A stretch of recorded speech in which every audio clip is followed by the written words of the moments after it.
Come here for a second. Listen to this. Yeah, next week. Next week will be fine. That should work. It really was a nice place. I think it'll be alright. It's okay. So tell me then, did you spot the difference? Well, believe it or not, there is more than one way to listen to the exact same sound. It may well be the same person speaking, the same environment, or the same hearing loss, but you or somebody else may strongly prefer one sound sample and feel less comfortable with the other. So what's my point? Well, until now, there hasn't been an easy or practical way of testing your sound preference. You heard me correctly. I said until now. Whether you're already a hearing aid user or looking into hearing aids for the first time, I think you're going to want to know about this incredible new tool. Danish hearing aid manufacturers WSA recently presented me with some staggering figures, which included the fact that around 50% of people who begin their hearing aid journey never complete it. And separately, many people who do acquire hearing aids don't consistently use them. Now, I'll be honest, I was kind of blown away by this, as it's not my experience in clinic at all. But what I'm about to show you explains why this may well be happening and could essentially change the way we think about hearing aid fittings forever.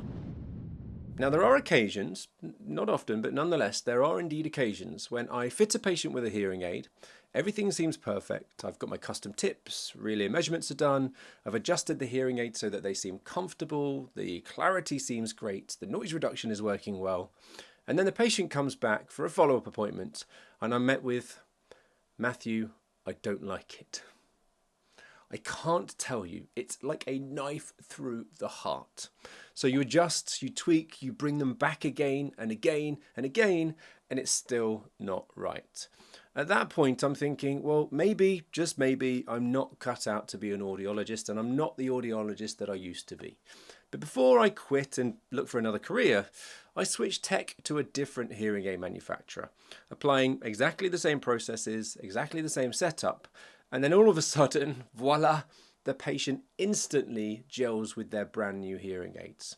I sit back in my chair, cross my arms, breathe a sigh of relief knowing that I've still got it.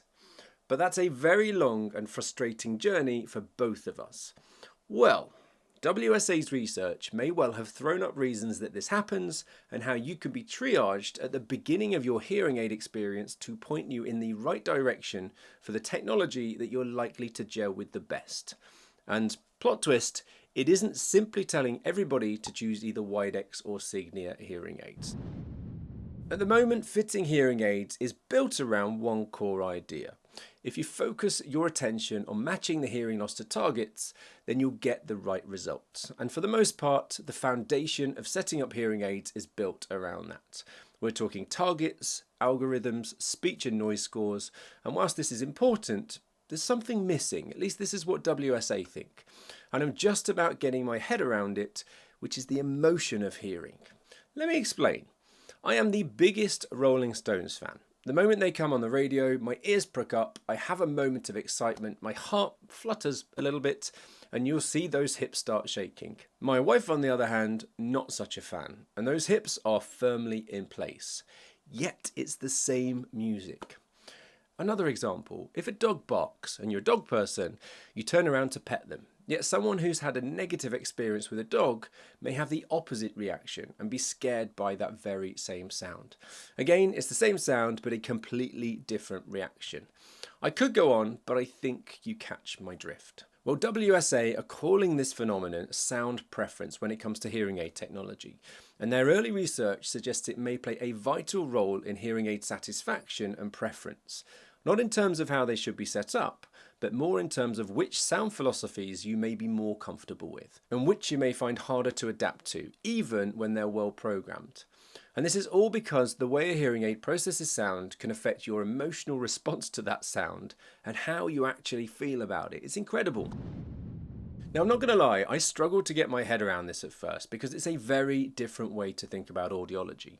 I mean, of course we take into account our patients' preferences on the sound and we'll make manual adjustments based on their feedback, But until now, there was no objective testing available. It works by presenting you with 5 pairs of sounds, such as the one that I demonstrated at the beginning of this video, both in the same environment, but developed using different processing strategies. And all you need to do is choose which one feels, notice how I said feels there, choose which one feels better. Now, one sound leans towards a more natural sound with a lower delay, and the other leans towards a more enhanced and contrast-driven sound for difficult listening situations.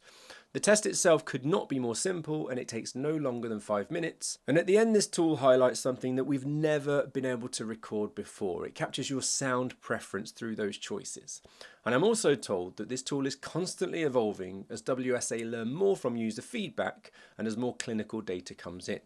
Now, I will be honest, there are a couple of caveats, so it's not for everybody and there are limitations. WSA recommend being in a quiet room, wearing a set of headphones, and this initial version is most suitable for those of you with a mild to moderate hearing loss. So you may be thinking, what does any of this matter? Well, in the 18 months of research that WSA put into building this tool, they have discovered that there was almost a 50-50 split in the results.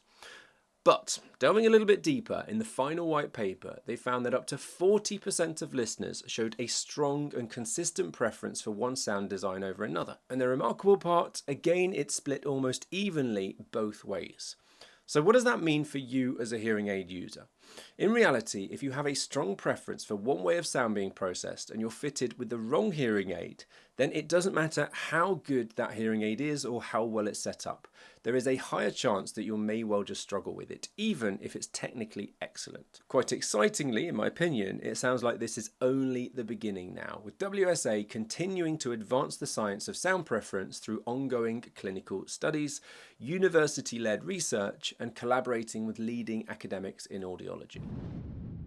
So maybe, just maybe, the way we've been taught audiology is completely wrong. Or maybe not, maybe it's right. Maybe it's just been missing an additional layer. And perhaps we have to question what we've always told our patients, that they'll get used to a sound over a period of time and the brain will adapt to that sound.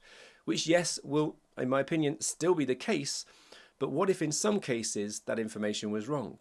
And there are other factors at play here. Because what if, for a significant proportion of patients, we've been asking them to adapt to the wrong sound altogether? Interesting, eh? So why is this tool so powerful? Well, think about it. If I can triage my patients at the beginning of their appointment and narrow down the best options earlier, it means I'll be far more accurate in terms of my recommendations. As an independent clinic working with every manufacturer that's out there, sometimes a patient may be suitable for 6 different types of hearing aids using traditional testing. However, this sound preference test may narrow that number down by telling me what kind of sound that patient would prefer, potentially improving commitment, getting earlier acclimatization, and getting to the point of patient satisfaction a lot faster than we're currently used to, all adding up to fewer appointments and a lot less frustration for patients. Now, importantly, I do not believe that WSA are suggesting that this replaces the expertise of audiologists. Far from it, in fact. Their position is that this is an additional layer of insight, another tool to help professionals to achieve better and earlier acclimatization and ultimately better outcomes. In fact, WSA told me that their initial findings suggest that even having the conversation around sound preference may itself have a meaningfully positive impact, because it shifts that fitting journey into something that a little bit more personal and a collaborative and patient-led approach. If you're an audiologist, the future is about fitting the ear and the person, and I think that including this tool in your assessment is without question a no-brainer. And if you're a hearing aid user and you're curious, head over to this link in the top right corner of the screen to discover your sound preference.